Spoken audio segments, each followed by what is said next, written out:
percevait qu'il s'agissait de portes et qu'elles pouvaient s'ouvrir. Nous avons contourné le flanc gauche de l'installation et là se trouvait l'entrée principale. Nous avons passé plusieurs portes et le contrôle de sécurité, puis nous avons pénétré dans ce qui ressemblait à un bâtiment gouvernemental typique. Mon travail fondamental consistait à reproduire des systèmes d'énergie et de propulsion. Et je décidai de commencer en m'attaquant à l'énergie, c'est-à-dire au réacteur qui faisait fonctionner l'engin. Pour ce qui est de l'autorisation dont j'étais muni, connue comme autorisation Majestic, nous n'étions que 22 personnes à la posséder à S4 et à travailler sur l'appareil.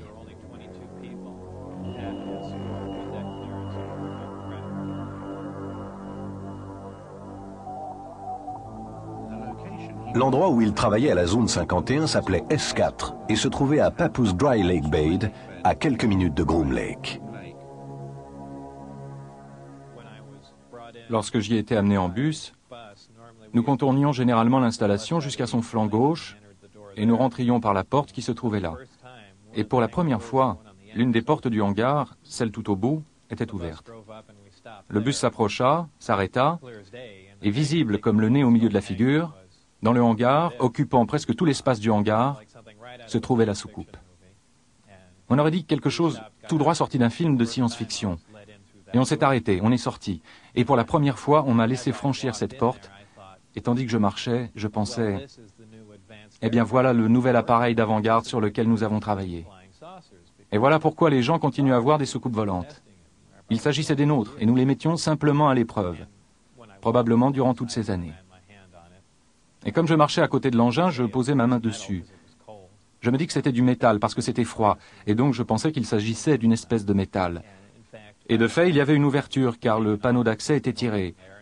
Et j'ai vu un petit peu en arrière qu'un drapeau américain y figurait. Alors là, j'ai su catégoriquement que c'était quelque chose qu'on avait fabriqué. On me permit à une occasion de rentrer dans l'engin afin de voir la disposition de ces systèmes, afin de vérifier si ceux-ci étaient bien configurés. J'étais bien sûr accompagné à bord de l'engin. Il était à l'évidence conçu pour être piloté par quelque chose de plus petit qu'un être humain normal. On était vraiment à l'étroit là-dedans. Il y avait un niveau inférieur et une partie amovible du plancher se pliait et s'ouvrait, de sorte que je pouvais passer ma tête et le haut de mon torse là-dessous avec une torche électrique, afin de voir comment les amplificateurs de gravité se trouvaient sans dessus-dessous, d'observer la disposition de 3 sièges qui faisaient environ 1/3 ou 1/4 de la taille d'un siège humain normal. À un moment, alors que je me trouvais à bord de l'engin, l'une des arcades devint transparente.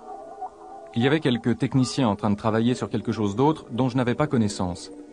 Et tout d'un coup, quelque chose commença à défiler de bas en haut sur les parois. Il aurait donc pu être possible que l'enveloppe de l'engin, lorsque soumise à une influence électrique ou autre, devienne parfois transparente et permette de voir à l'extérieur, ou soit employée comme une sorte d'écran vidéo. C'était vraiment étonnant. Lorsque je suis sorti de l'appareil, ça avait à nouveau l'apparence d'une simple structure métallique.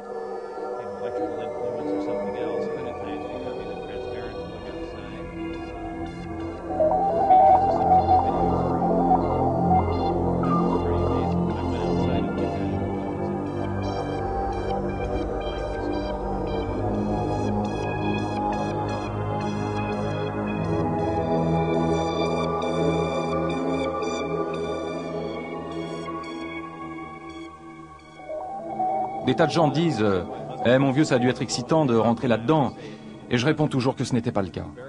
C'était une sensation très inquiétante. On avait vraiment l'impression que...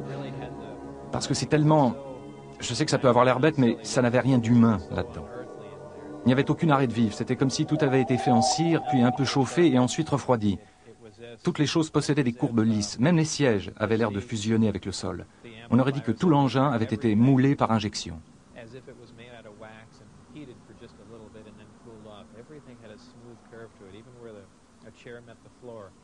Personne, y compris Bob Lazar, ne fut à même d'établir aucun de ses antécédents universitaires ou professionnels. En 1990, il fut condamné comme entremetteur et déclaré en faillite. Au tribunal, il décrivit simplement son activité comme celle d'un technicien photo établi à son compte. Lazar est-il un imposteur? Travailla-t-il à S4? Ou fut-il employé par les militaires afin de faire circuler certaines informations sur la base?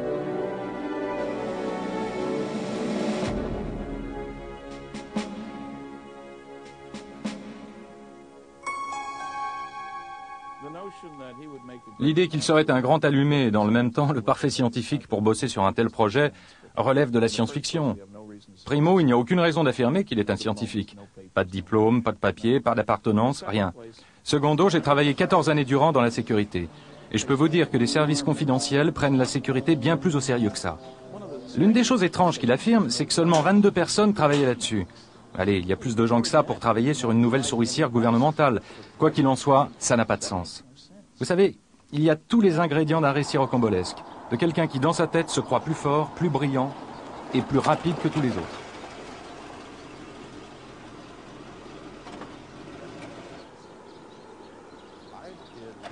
J'ai fait un tas de recherches au sujet de Bob Lazar.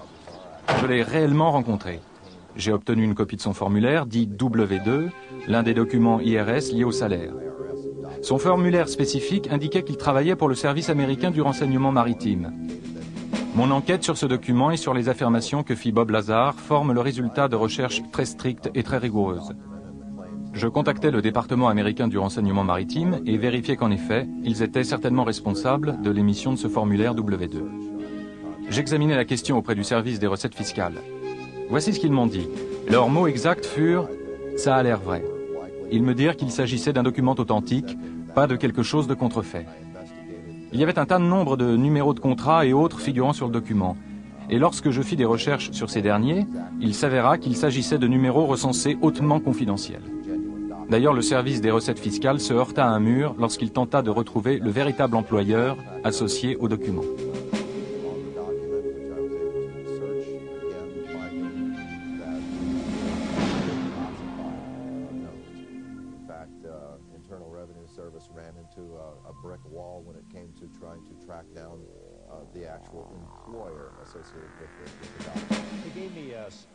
Il m'a donné des informations sur ses antécédents, sur son éducation et sur son passé professionnel. J'ai commencé par les laboratoires de Los Alamos, où il disait avoir travaillé. Je me disais, eh bien voilà un bon point de départ, s'il a travaillé à Los Alamos, c'est qu'il a reçu une formation quelque part, car il n'embauche pas le premier type qui passe. Et s'il a travaillé à Los Alamos, surtout sur des projets secrets, il est au moins raisonnable de supposer qu'il ait pu être embauché ailleurs au Nevada pour y travailler sur des projets similaires. Nous sommes allés à Los Alamos et personne là-bas n'a voulu coopérer. Ils ne répondaient pas à nos appels téléphoniques. Ils disaient « Nous n'avons pas d'informations sur Bob Lazar. Il n'y a rien dans les dossiers. » Je leur demandais « En êtes-vous vraiment sûr ?»« Oui, il n'y a rien dans les dossiers. » Je leur ai montré l'inscription dans l'annuaire que Bob Lazar avait gardée et qui prouvait qu'il avait bossé là. Je leur ai montré l'article de journal qui prouvait qu'il avait été là. « Êtes-vous certain de ne pas avoir un Bob Lazar ?» Eh bien, peut-être avons-nous eu un Bob Lazar, voici un numéro d'identité, mais il ne travaillait pas pour nous. Il travaillait pour quelqu'un d'autre. Fondamentalement, les laboratoires de Los Alamos ont tout fait, à chaque étape, pour me contrer dans ma démarche. Ils ne firent rien pour m'aider dans ma recherche d'informations sur Bob. Et je m'aperçus que c'était chaque fois la même chose, à chaque étape de mes tentatives, pour vérifier son passé. Je suis celui qui ne pouvait fournir aucun papier officiel sur moi-même, et je l'ai fait savoir. Je n'arrivais pas à me procurer mon extrait de naissance, et c'était l'une des choses qui m'inquiétait, qu'il puisse tenter de faire de moi quelqu'un qui n'existe pas. Je crois qu'il est très probable que Bob Lazar ait en effet été choisi pour servir de relais à certaines informations relatives à ce projet extraterrestre.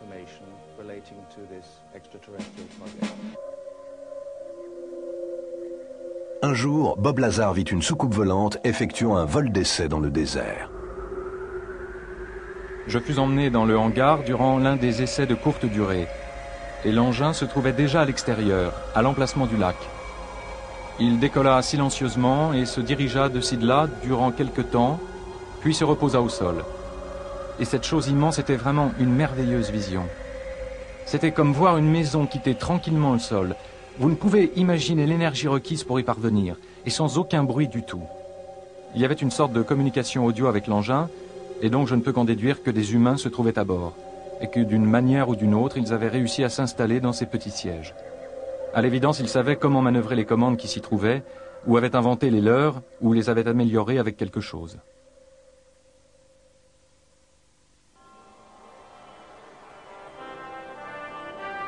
Les missions spatiales Apollo des années 60 provoquèrent un engouement des États-Unis pour la conquête de l'espace.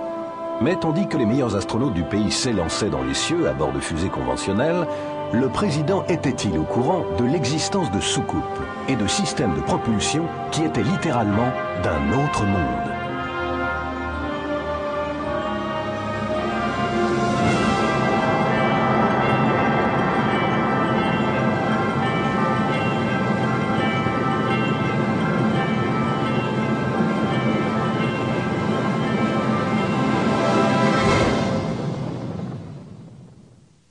le docteur Edgar Mitchell, membre de la mission Apollo 14 et le 6e homme à avoir marché sur la Lune, fit des recherches approfondies sur les prétendus crashs